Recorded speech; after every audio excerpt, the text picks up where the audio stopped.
Breaking news rocking the entertainment world this morning. Legendary actor Gene Hackman, his wife, and their dog found dead in their New Mexico home yesterday afternoon. Right now, authorities do not suspect any foul play, but an investigation is underway with the Academy Awards set to take place in just a couple of days in Hollywood. His death is sure to be front and center this weekend. Yeah, that was a shock to wake up and hear it this morning. Entertainment reporter Joelle Garguilo stayed up late and is up early for us this morning. Joelle, good morning. This was a little bit heartbreaking. Gene Hackman is a two-time Oscar winner himself, and we're just days away from that moment. Yeah.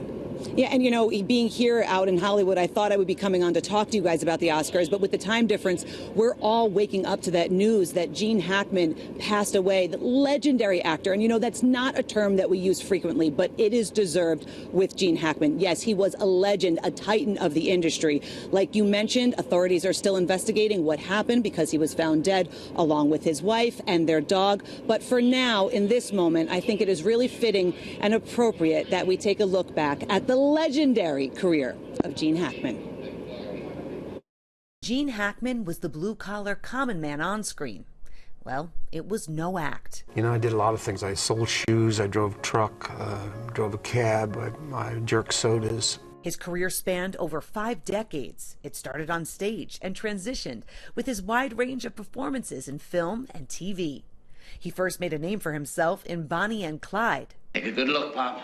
I'm Buck Barrel. That role landed Hackman an Oscar nomination, one of 5 nods throughout his career, and the first of numerous anti-hero roles from the 1960s on. All right, Popeye's here. Get your hands on your heads. Get off the bar and get on the wall. As fierce New York City police detective Popeye Doyle, a defiant Hackman burst through the screen in The French Connection, though he didn't like playing a bigot beating people up. I wanted to be fired from the film the first couple of days because I was very uncomfortable.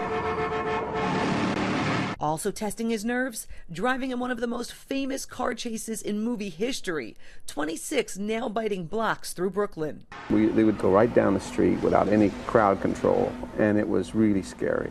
The role he wanted out of won him an Oscar for Best Actor in 1972. It ignited a frequent and versatile presence on screen, playing the rebellious Reverend in the Poseidon Adventure. You can either stand aside and close that door to keep the air from coming in, or you can try to stop me.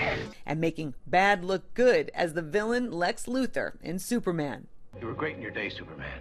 Sharing this on Good Morning America from the set of Superman 4. You have little kids come up to you on the street and say, "You're the evil guy," and it's kind of fun. Hackman was nominated for an Oscar again for Mississippi Burning. You smile when the bulldozer ran over the black kid's body.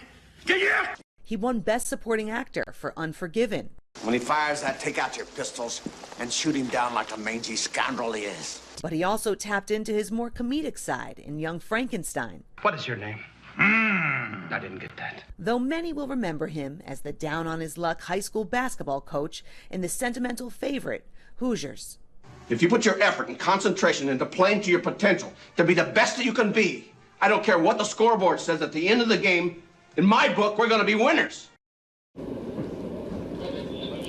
Gene Hackman was 95 years old. And when you say that 95 years old in this moment, it still feels way too young. And I'm sure in the days to come, we'll be finding out more about the cause of death.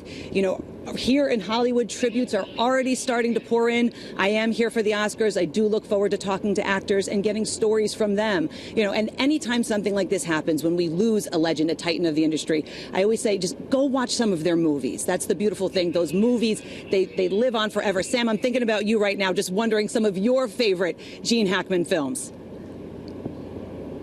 Just wanted to share this minute with you because young people kind of maybe not connected to Gene Hackman in the way that, you know, people who are older are. But that chase scene, that car scene was everything. He even said they didn't block it off. They used real cars, smashing things up. It was the talk of the globe when they shot that scene. And now, of course, it would be an AI scene, but it was real and gritty and dangerous, and the movies were a different time.